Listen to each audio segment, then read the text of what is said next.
Você que ficou aqui comigo, que a graça e a paz de Jesus Cristo, o nosso Senhor, esteja com você, esteja com sua casa, amém? Você, por gentileza, abra sua Bíblia comigo no Evangelho de Marcos. O Evangelho segundo Marcos, no capítulo 11. Nós vamos ler do verso 12 até o verso de número 21. O Evangelho de Marcos, capítulo 11, de 12 a 21. Texto que você já conhece bem,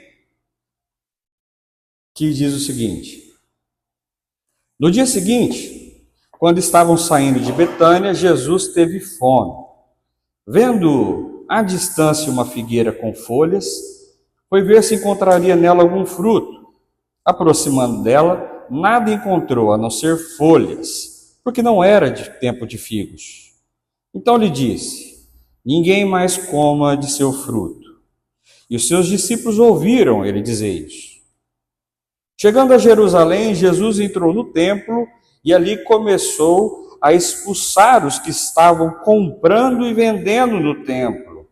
Derrubou as mesas dos cambistas e as cadeiras dos que vendiam pombas, e não permitia que ninguém carregasse mercadorias do templo. E ele os ensinava, dizendo: Não está escrito, a minha casa será chamada casa de oração para todos os povos? Mas vocês fazem dela um covil de ladrões. Os chefes dos sacerdotes e os mestres da lei ouviram essas palavras e começaram a procurar uma forma de matá-lo, pois o temiam, visto que toda a multidão estava maravilhada com seu ensino. Ao cair da tarde, eles saíram da cidade. De manhã, ao passarem, viram a figueira seca, desde as raízes. Pedro, lembrando-se, disse a Jesus: Mestre, vê, a figueira que tu amaldiçoaste secou. Até aqui. Fecha seus olhos.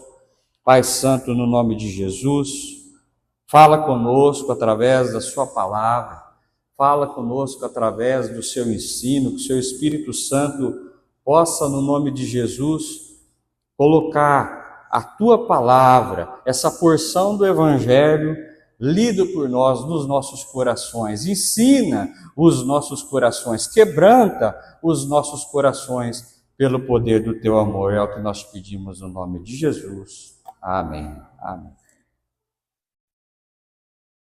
Diz a música: há uma mulher que acredita que tudo que reluz é ouro. Ela está comprando uma escadaria para o céu. Há uma mulher que acredita que tudo que reluz é ouro. Ela está comprando uma escadaria para o céu. Esse tema dessa música, embora não seja uma música gospel, uma música cristã, fala de algo que os antigos chamavam de ouro de tolo, que também é o nome de uma música brasileira. E ouro de tolo, o que significa? É você desprender de um alto valor, pode ser um valor financeiro, pode ser uma troca, pode ser um valor emocional, pode ser qualquer tipo de um valor alto que você desprende para algo, achando que isso vale muito, mas que no final das contas não vale nada. Por isso, ouro de tolo. Então, o tema dessa música, essa frase que essa música diz: há uma mulher que acredita que tudo que reluz é ouro, ela está comprando uma escadaria para o céu, porque a ideia aqui é: quando eu dou um valor excessivo para algo que não significa nada, ou que significa muito pouco, ou totalmente fora, desproporcional ao valor que eu comprei, eu estou com isso de alguma forma achando que eu estou dando passos positivos, que eu estou melhorando, que eu estou, quem sabe, alcançando os céus. Tiago, eu não entendi muito bem o que você quer dizer. Eu vou te dar um exemplo. A felicidade. A felicidade é algo que todo mundo busca. Todo mundo quer ser feliz em algum jeito. Só que a felicidade é algo que não dá para ser medida.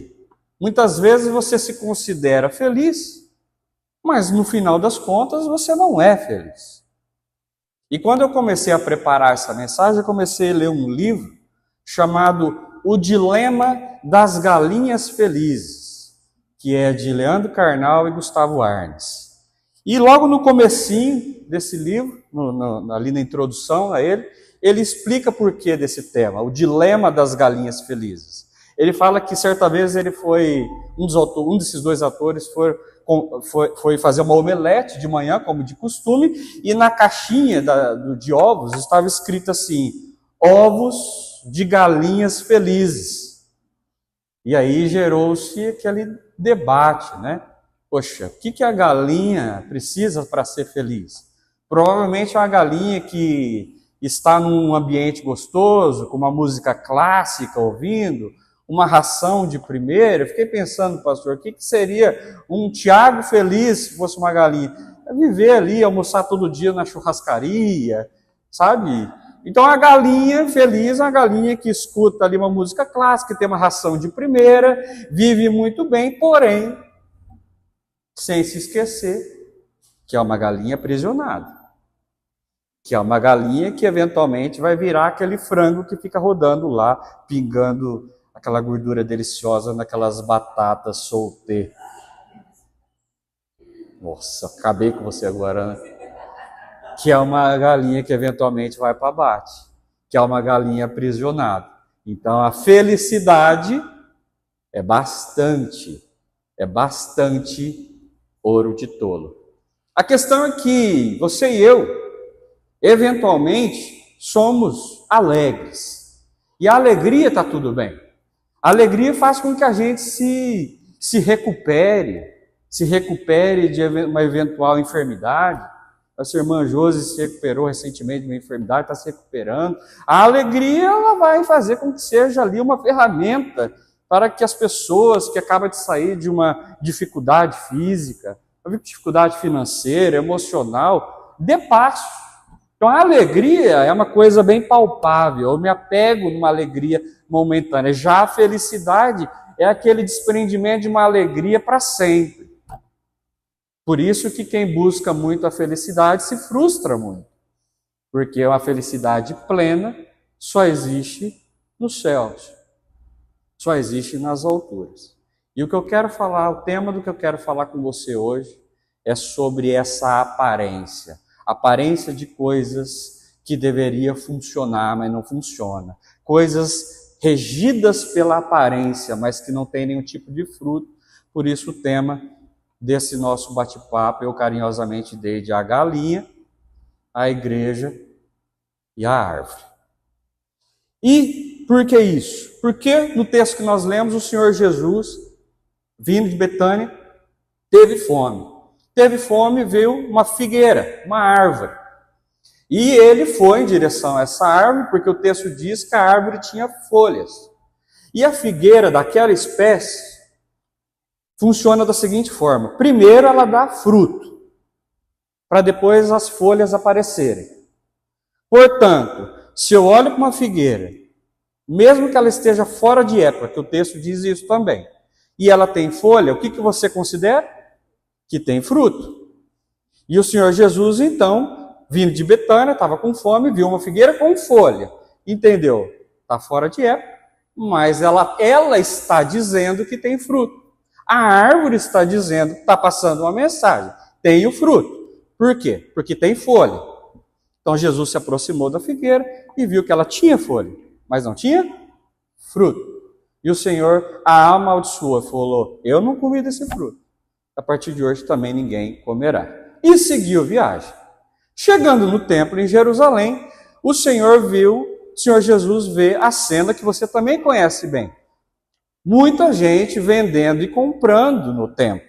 O Senhor Jesus, você viu lá no The Chosen, ele começou a fabricar ali um chicote e faz isso com bastante cuidado, pensado, Jesus não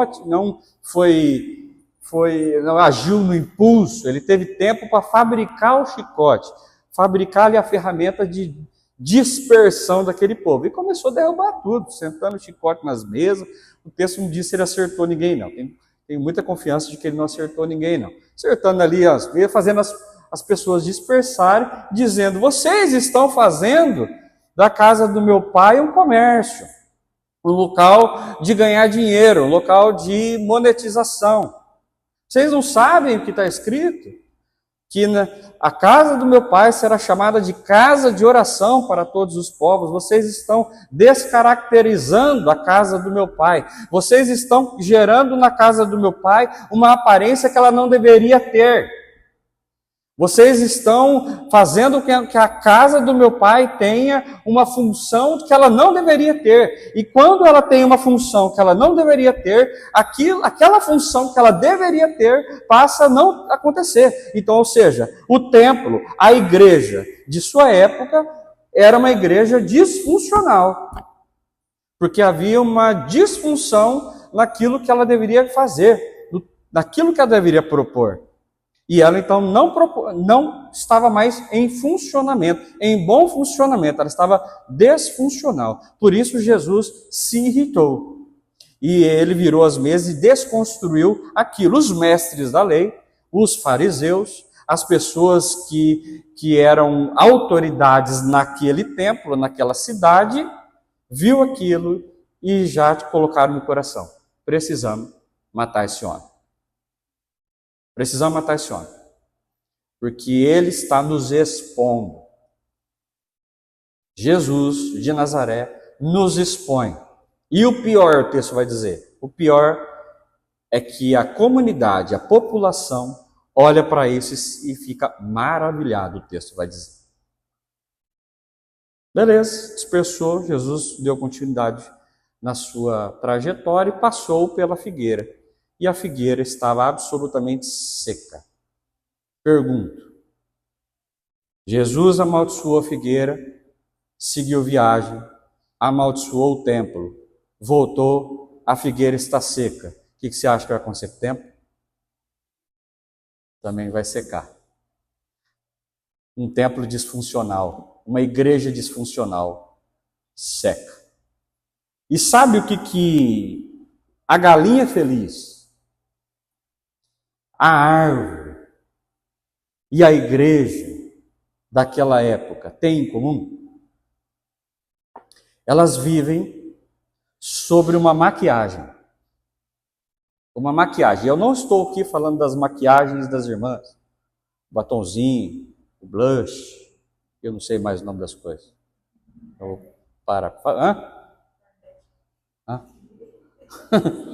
Eu não sei mais, mas as irmãs entendem. Não é dessa maquiagem. Não é uma maquiagem estética, na finalidade de ser estética que eu estou falando. Sabe aquela maquiagem que 3 dias antes do casamento, a noiva vai lá e bate o braço assim, bem na quina do armário, e fica com aquele roxão assim? E aí a make vai falar assim: deixa comigo, vou deixar seu braço, não vai aparecer nada esse roxo aí. Então ela vai lá e faz aquela maquiagem para esconder, como uma maquiagem para esconder uma cicatriz no rosto. Então, assim como uma galinha feliz, assim como um templo disfuncional, e assim como uma figueira que deveria dar fruto e não dá, essas 3 coisas têm em comum que elas aparentam estar bonitas. Uma maquiagem de correção, de forma que eu não percebo, olhando na superfície, olhando, batendo o olho, sem me preocupar, sem olhar com atenção, eu não percebo que algo está errado. E quando eu não percebo que algo está errado, eu perpetuo aquilo que eu acho que está certo. E é por isso que em 2025, a igreja está descaracterizada e ninguém percebe. É por isso que em 2025 a gente vai para a igreja, e glória a Deus pela Igreja Presbiteriana Independente, que eu sempre considerei uma igreja séria, uma igreja da palavra.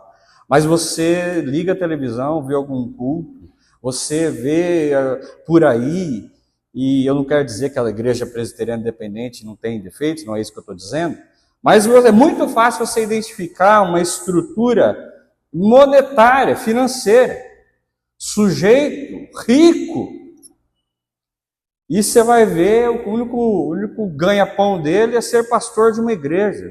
Não é só rico, é milionário, é multimilionário, é eventualmente bilionário.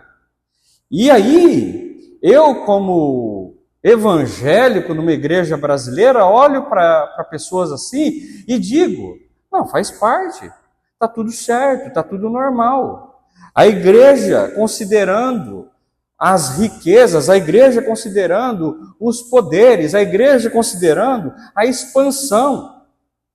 Então, uma igreja expansiva no sentido de crescimento precisa ter muito cuidado para saber se ela não está virando uma igreja que considera o crescimento numérico acima do crescimento da palavra.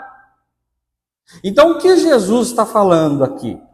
A igreja disfuncional faz com que a palavra de Deus, a mensagem que deveria ser pregada, ela fique em segundo plano e ninguém vai notar. Esse é o problema da maquiagem. O que a igreja precisa cumprir como papel na sociedade vai deixar de ser feito e ninguém vai notar. E o Senhor Jesus expõe isso.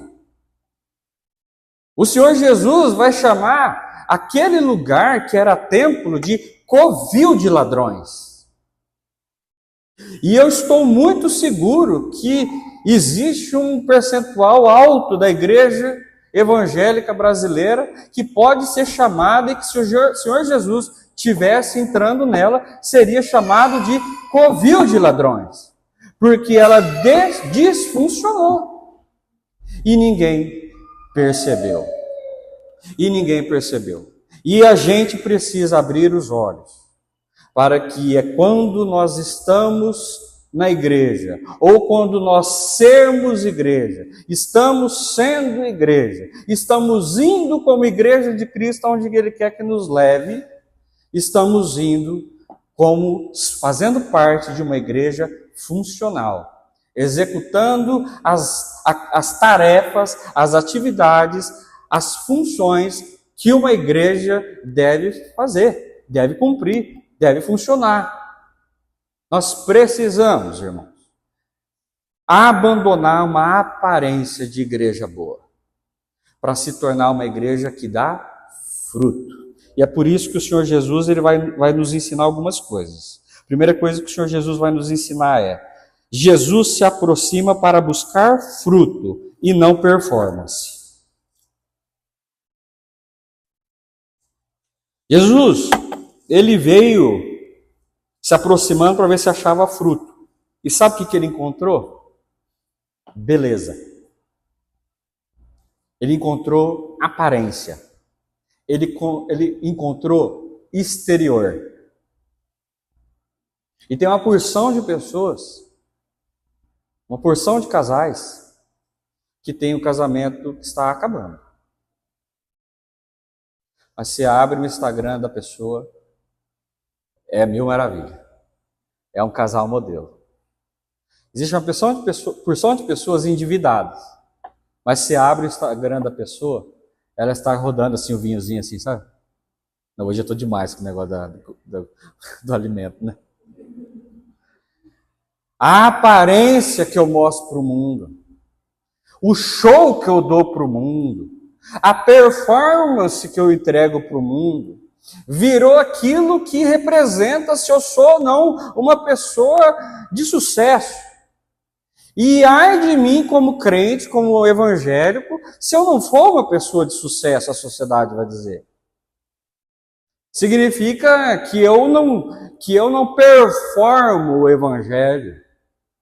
Ai de mim se eu tiver uma doença difícil, de eu passar 10 dias no hospital, como minha sogra passou.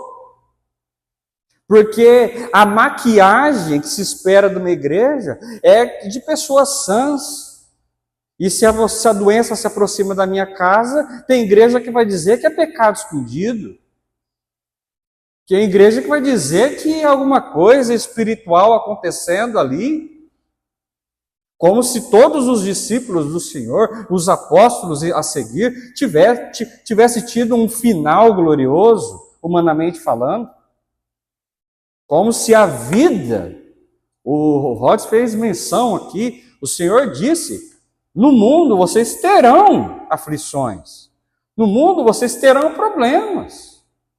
Mas se anima, eu venci o mundo, e vencendo o mundo, eu fiz você vencedor. Então, você ser vencedor não tem a ver com a felicidade que você busca. Não tem a ver com a maquiagem. Não é uma felicidade cenográfica. Não é uma felicidade artificial. A felicidade, segundo Cristo, tem a ver com a vida comunitária saudável. Por isso que no Sermão do Monte o Senhor vai dizer, feliz é aquele que chora com o outro. Que jeito! Feliz é aquele que chora. Felicidade não tem a ver com um sorriso estampado no meu rosto. Inclusive nesse livro que eu estou lendo, está dizendo que aquele que tem um sorrisão estampado no rosto o tempo todo, 100% das vezes que você olha para a pessoa, você pode investigar que é uma patologia. O sujeito não está bem de saúde. Uma felicidade perpetuada, um sorriso na cara, não é sinônimo de crescimento espiritual, não é sinônimo de uma igreja funcional, não é sinônimo de um evangelho que funciona na minha vida e que gera fruto. E o que importa para o Senhor Jesus, o que importa para Deus, o Pai do nosso Senhor Jesus Cristo, é o fruto. E que fruto a igreja está dando? Quais os frutos da igreja? Quais os frutos da igreja evangélica no Brasil? Quais os frutos de você, minha irmã, de você, meu irmão, como agente do evangelho no lugar onde o Senhor te colocou? Quais os frutos? Não tem a ver com performance, tem a ver com fruto. E fruto pode ser facilmente confundido por performance. Como, por exemplo, numa corrida eu cheguei em último. Então o fruto do Thiago é ruim. Não é isso. Essa é a performance. O Senhor Jesus vai dizer, importa o fruto e não a performance. Você sabe de uma coisa, irmão? Tem muita gente doente porque considera a performance mais importante que o fruto. Eu considero com homens, eu converso com homens no meio corporativo que no final do mês ninguém aguenta a pessoa. Normalmente homem do sexo masculino. Ninguém aguenta a pessoa, sabe por quê? Porque está longe de bater a meta e se torna uma pessoa rude, se torna uma pessoa nervosa, se torna uma pessoa que em casa é embaraçosa. Porque a performance foi questionada. E quando a performance foi questionada, para o homem que foi ensinado que ele tem que ser o baita do provedor, o perfeito, não pode chorar, não pode isso, o cara pira. Porque substituiu o fruto pela performance. O Senhor Jesus está falando nesse texto. Não é a performance que importa. A performance é ouro de tolo. A performance é galinha feliz. Não importa, você está colocando um valor na performance ao qual ela não deveria valer. E tem gente que acha que performance é uma escadaria para o céu, como vai dizer a música Stairway to Heaven. É uma escadaria para o céu. Eu vou conquistar o céu através da minha performance. E foi por isso que lá no Gênesis você vai ver o ser humano, depois do dilúvio, vai falar assim, nós precisamos de um prédio mais alto, porque dependendo aonde a água bater, a gente vai subindo. E então vamos construir algo que, 2 pontos, 2 coisas. Engrandeça o nosso nome e alcançamos a Deus, uma escadaria para o céu. O Senhor Deus vai falar, o seu nome não será engrandecido. O meu nome será engrandecido pelas nações. Então a gente faz isso desde sempre, irmão. Escadarias para o céu é a nossa especialidade. Mas nunca foi da vontade de Deus, nunca teve a ver com o coração do Pai. Uma segunda coisa que o Senhor Jesus vai mostrar nesse texto: a religiosidade baseada em aparatos é tão estéril quanto a figueira. Uma religiosidade, um templo, o templo onde o Senhor Jesus foi assim que amaldiçoou a figueira, constituído nos aparatos, nos rituais, nas liturgias, nos sacrifícios, nos eventos, ele não tem a ver com o resultado que o Senhor quer. E ele é tão estéril quanto uma figueira que deveria ter fruto, mas mostrava que tinha fruto, mas não tinha fruto, só tinha folha. E ainda hoje, a gente vive a nossa vida baseada em aparato. Por isso que está cheio de evento falando para você ficar cara a cara com Deus. Por isso que está cheio de evento ensinando você, homem virar homem, mulher encarar, a saber o lugar dela na casa ou na cozinha. Por isso que está cheio de evento ensinando a gente a ser homem. Por isso que está cheio de evento ensinando mulher a ser mulher. Por isso que está cheio de evento ensinando crente a ser crente. Por isso que está cheio de evento. E você não vê fruto desse evento. Por quê? Porque o evento é estéril. O evento é tão estéril quanto uma árvore que deveria ter fruto e não tem. Porque eu vivo minha vida me apoiando em algo que eu possa tocar. E depois eu tenho a coragem de chamar o irmão da Igreja Católica Apostólica Romana de idólatra. Porque ele precisa de algo que ele possa tocar. E eu, crente, evangélico, presbiteriano, conhecedor da palavra do Senhor, preciso de algo para que eu possa tocar. Eu preciso de aparato. Eu preciso me apegar a algum tipo de aparato cristão.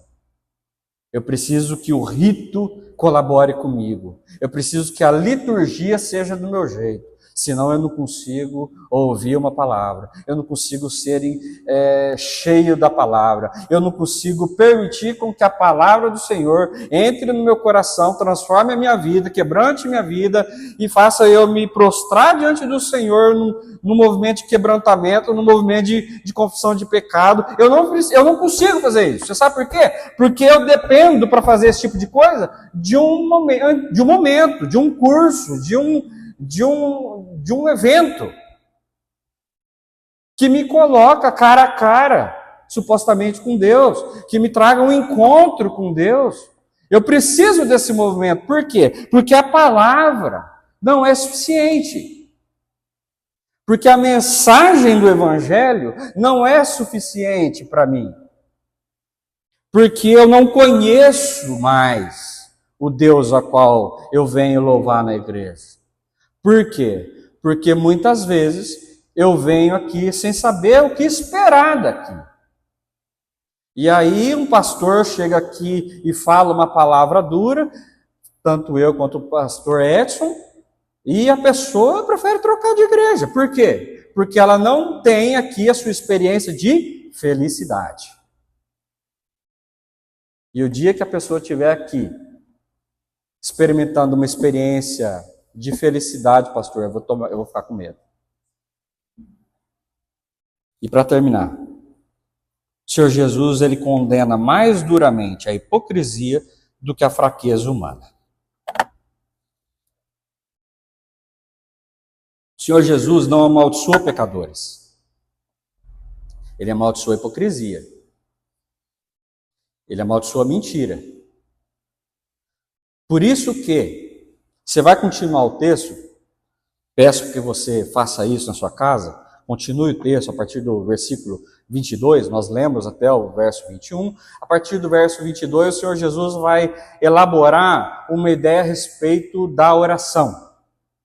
Porque o Pedro fala para Jesus, você viu, Senhor? Aquela árvore que o Senhor amaldiçoou secou. E aí nós paramos aí.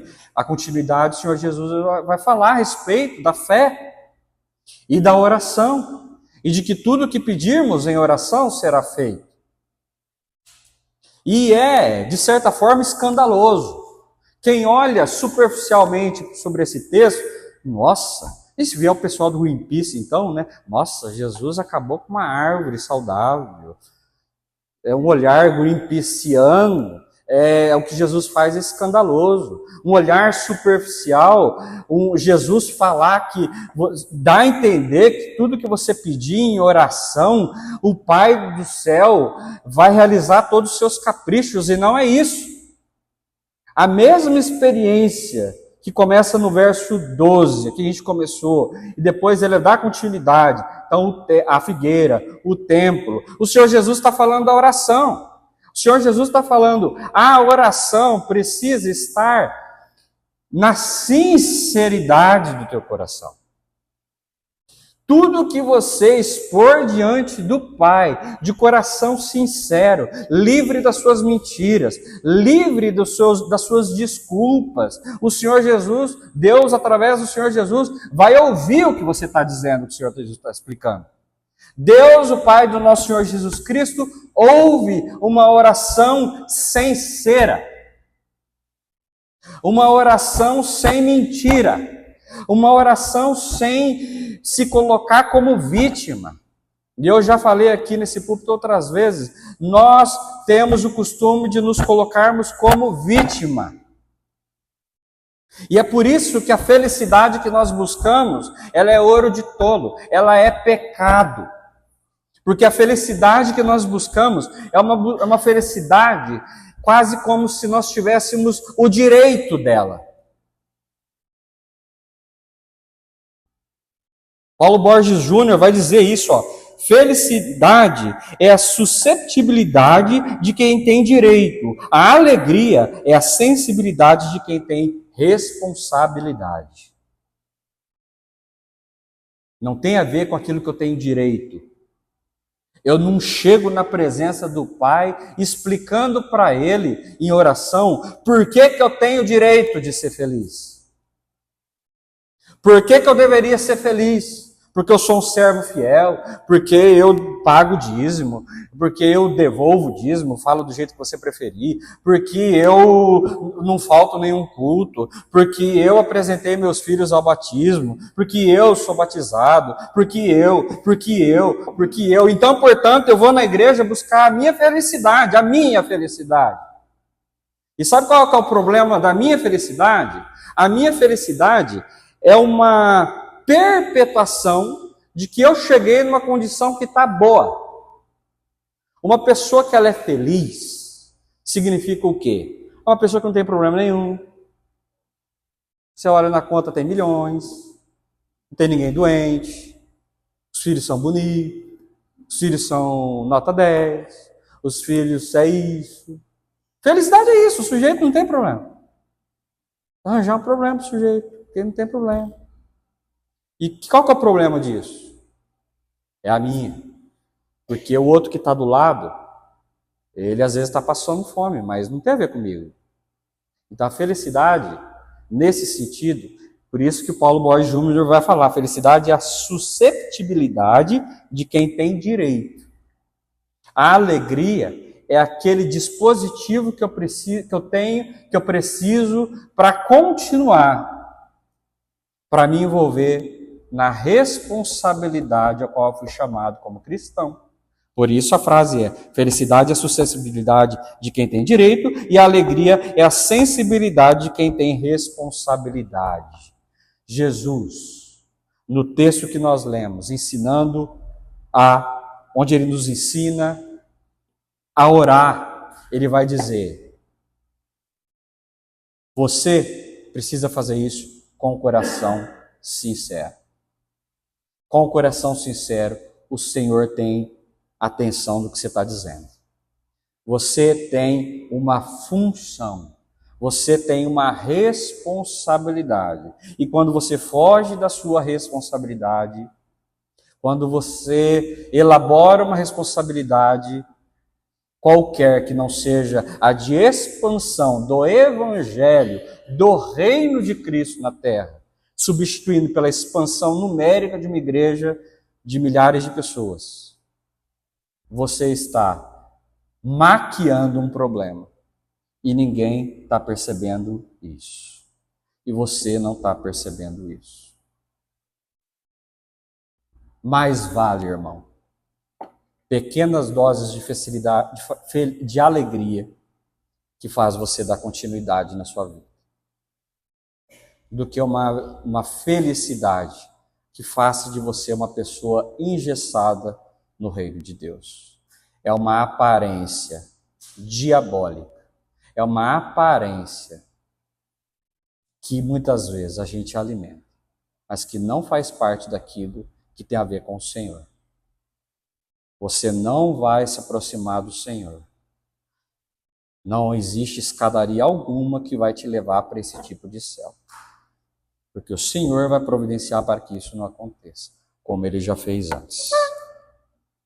Em nome de Jesus. Amém. Feche seus olhos. Pai, no nome de Jesus, cuida do nosso coração. Meu pedido e o pedido da tua igreja essa noite é: cuide do nosso coração. Não permita, Senhor, que muitas das nossas orações aconteçam. Não permita, Senhor, que nós nos tornamos pessoas felizes. Não permita, Senhor, que nós nos tornamos pessoas egoístamente felizes. Que nós possamos ter um olhar para esse mundo que não vai nada bem, Senhor. Dê-nos porções de alegria para que nós possamos dar passos na nossa responsabilidade como agente do reino. Dê-nos, Pai, condições de sermos agentes do reino de uma forma funcional. Toda aquela aparência, aquela maquiagem que nós usamos para parecer belos, para parecer santos, para parecer irrepreensíveis. Senhor, que toda essa maquiagem caia por terra agora no nome de Jesus. Que nós possamos, Senhor, abandonar nossa hipocrisia e nos apresentarmos diante do Senhor sem cera, sem nenhum tipo de aparato religioso, nenhum tipo de ritual religioso, nenhum tipo de moral artificial. No nome de Jesus, Pai, caia por terra agora. Tudo aquilo que me afasta do Senhor, tudo aquilo que me afasta do meu irmão, tudo aquilo que me afasta do reino de Jesus na face da terra. E com isso, engrandecemos o nome que é acima de todo nome, o nome de Jesus. Amém. Amém. Vamos ficar todos de pé, nós vamos cantar essa última canção, em seguida nós vamos coletar o seu pedido de oração e o pastor vai impetrar a bênção para nós irmos embora. Amém? Soberano sobre a terra, sobre os céus, Senhor,